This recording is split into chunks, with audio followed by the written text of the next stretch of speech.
കല്യാണ തലേന്ന് അതുപോലെ ഈ വിവാഹ തലേന്ന് ഉത്സവ തലേന്ന് ഒക്കെ പറയുന്നത് പോലെ ഇതിപ്പോ കലോത്സവ തലേന്നാണ് അല്ലേ?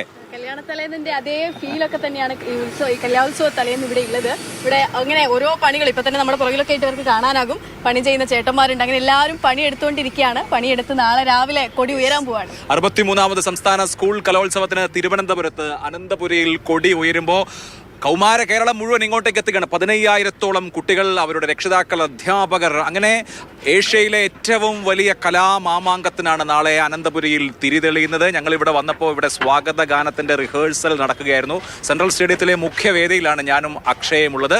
അങ്ങനെ കൗമാര കേരളം കൊട്ടിക്കയറാൻ പോകുന്ന ഈ നാളെ മുതലുള്ള ഈ കലോത്സവത്തിന്റെ മുഴുവൻ സ്പന്ദനങ്ങളും അതാത് സമയം മാതൃഭൂമി ന്യൂസ് പ്രേക്ഷകരിലേക്ക് എത്തിച്ചുകൊണ്ടേയിരിക്കും. ഇതൊരു അപൂർവ സംഗമമാണ്. ഇത് കലാകേരളം കൊട്ടിക്കയറുന്നു എന്ന് പറയുന്നത് മറ്റെവിടെയും നമുക്ക് കാണാനാകില്ല. ഇത് കാണണമെങ്കിൽ ഓരോ വർഷമാകുമ്പോഴും നമ്മുടെ ഈ കലോത്സവത്തിനായിട്ട് കാത്തിരിക്കണം. അപ്പോൾ ഇങ്ങനെ കലോത്സവത്തിനായിട്ട് നമ്മുടെ ടീം റെഡിയാണ്. പ്രേക്ഷകരെ ഞാനിതാ അനന്തപുരിയിലേക്ക്, ഈ കലോത്സവ വേദിയിലേക്ക് കൂടി നമ്മളിങ്ങനെ സ്വാഗതം ചെയ്യുകയാണ്. ഇനിയുള്ള ദിവസങ്ങളൊക്കെ ഇവിടെ നിന്നാണ് നമ്മൾ കളറാക്കാൻ പോകുന്നത്. പഴയതുപോലെയൊന്നല്ല, വൈബാണ്. വൈബോ എന്നൊക്കെയാണ് പേരുകളൊക്കെ വരുന്നത്. അങ്ങനെ ആ തരത്തിലുള്ള ആഘോഷങ്ങളും ഉത്സവ കാഴ്ചകളും ഒപ്പം തന്നെ നമ്മുടെ പ്രതിഭകളുടെ, നമ്മുടെ കുഞ്ഞുങ്ങളുടെ, നമ്മുടെ കുട്ടികളുടെ അത്രമേൽ കഴിവുകളൊക്കെ എത്രയുണ്ട്, കാലം മാറുമ്പോൾ അത് എവിടെയൊക്കെ എത്തിയിട്ടുണ്ടെന്നൊക്കെ നമുക്ക് കാണണം. ഇതാണ് മെയിൻ സ്റ്റേജ് എന്ന് പറയുന്നത്. മുഖ്യവേദിയിലാണ് നമ്മൾ നിൽക്കുന്നത്. മുഖ്യവേദി അവിടെയാണ്. നമ്മുടെ ടീം അവിടെ ഒരുങ്ങുന്നുണ്ട്. മാതൃഭൂമി ന്യൂസിന്റെ കലോത്സവ ടീം ഇപ്പോ അവരുടെ മീറ്റിംഗ് നടത്തിക്കൊണ്ടിരിക്കുകയാണ്. നാളെ മുതൽ എന്ത് വേണം എന്ന് തീരുമാനിക്കാനുള്ള മാതൃഭൂമി സംഘത്തിന്റെ യോഗമാണ് മുഖ്യവേദിയിൽ കാണുന്നത്. അവരോട് ചോദിച്ചു തുടങ്ങാം. ഒപ്പം ഞാൻ വിചാരിച്ചത് തുടങ്ങുമ്പോൾ ഈ സ്വാഗത ഗാനം ഉണ്ടാവുന്നതാണ്. സ്വാഗതഗാനം അല്ല കേട്ടോ, സ്വാഗതഗാനത്തിന്റെ റിഹേഴ്സൽ അവരവിടുന്ന് കൈ ഉയർത്തി കാണിക്കുന്നുണ്ട്.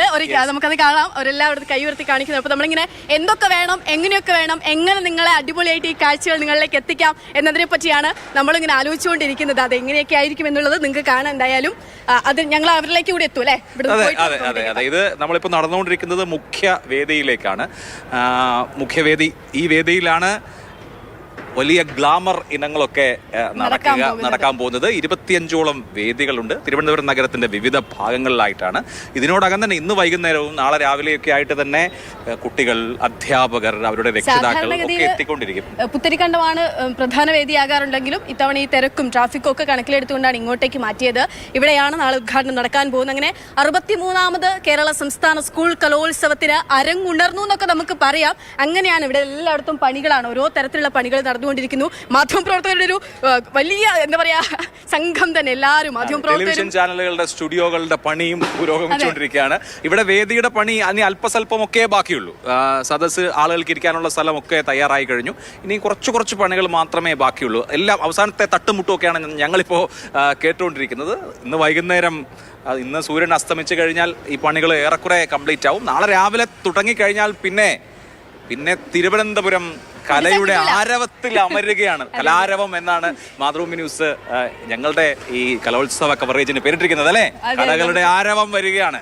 ആരവമായിരിക്കും, ആഘോഷമായിരിക്കും, ആവേശമായിരിക്കും, ആവേശ കാഴ്ചകളായിരിക്കും. നമുക്കറിയാം നമ്മുടെ കുട്ടികൾ മാറുന്നു. 2K കിഡ്സ് ഒക്കെയാണ്. 2K കിഡ്സ് അതും എനിക്കൊന്ന് 2025 ആവുകയാണ്. അപ്പോൾ ഈ മാറ്റുരയ്ക്കുന്ന കുട്ടികൾ എന്ന് പറയുന്ന കാലഘട്ടം കൂടി മാറുകയാണ്. അപ്പോൾ കലയിലും നമ്മൾ നാളെ കാണാൻ പോകുന്ന ഐറ്റങ്ങളിലൊക്കെ ആ മാറ്റമാണ്. നാളെ നമ്മുടെ അതായത് ഉദ്ഘാടന ചടങ്ങിൽ വെള്ളാർമല സ്കൂളിലെ കുട്ടികളുടെ സംഘനൃത്തമുണ്ട്. അതൊക്കെയാണ് നമ്മൾ കാണാൻ കാത്തിരിക്കുന്ന ഒരു കാഴ്ചകൾ. തീർച്ചയായും ഉരുൾപൊട്ടൽ തകർത്ത് എറിഞ്ഞു കളഞ്ഞ ഒരു പ്രദേശത്തിന്റെ അതിജീവനത്തിന്റെ കഥ എന്ന ഒരു പോസിറ്റിവിറ്റിയിലാണ് കലോത്സവം തുടങ്ങുന്നത് തന്നെ. ആ തരത്തിൽ തിരുവനന്തപുരം കലയുടെ ആഘോഷങ്ങളിൽ അമരും. ഇവിടെ അക്ഷയ പറഞ്ഞതുപോലെ ആൽഫ ജനറേഷനിലുള്ള കുട്ടികളാണ് കൂടുതലായും.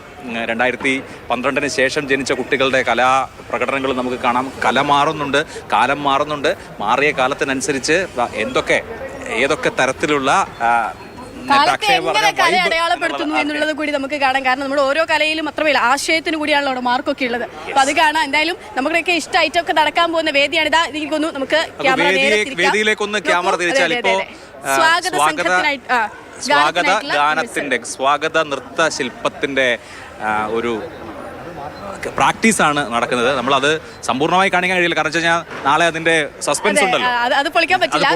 ഇപ്പൊ കാണിക്കും നമ്മൾ എങ്ങനെയാണ് നടക്കാൻ പോകുന്നത് എന്നുള്ളത്. അപ്പം നമ്മുടെ കുട്ടികൾ അവിടെ റെഡി ആയി കഴിഞ്ഞിരിക്കുന്നു. കാവാലമാണ് ഇതിന്റെ മ്യൂസിക് ചെയ്തിരിക്കുന്നത്.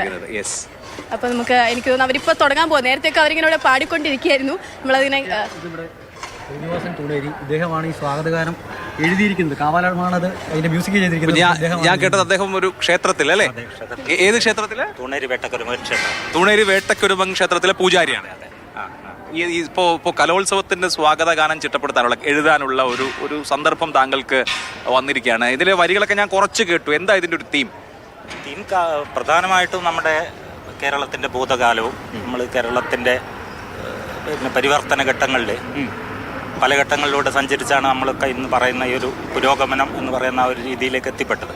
അപ്പോൾ ആ നാൾവഴികളിൽ എന്തൊക്കെ കാര്യങ്ങളാണ് സംഭവിച്ചത് എന്നുള്ളത് വളരെ ചുരുങ്ങിയ സമയം കൊണ്ട് അതിനുള്ളിൽ ചെന്ന് തീർക്കാനുള്ള ഒരു ശ്രമം. കേരളം എങ്ങനെ കേരളമായി എന്നുള്ളതാണ് സ്വാഗത ഗാനത്തിന്റെ തീം. അതെ.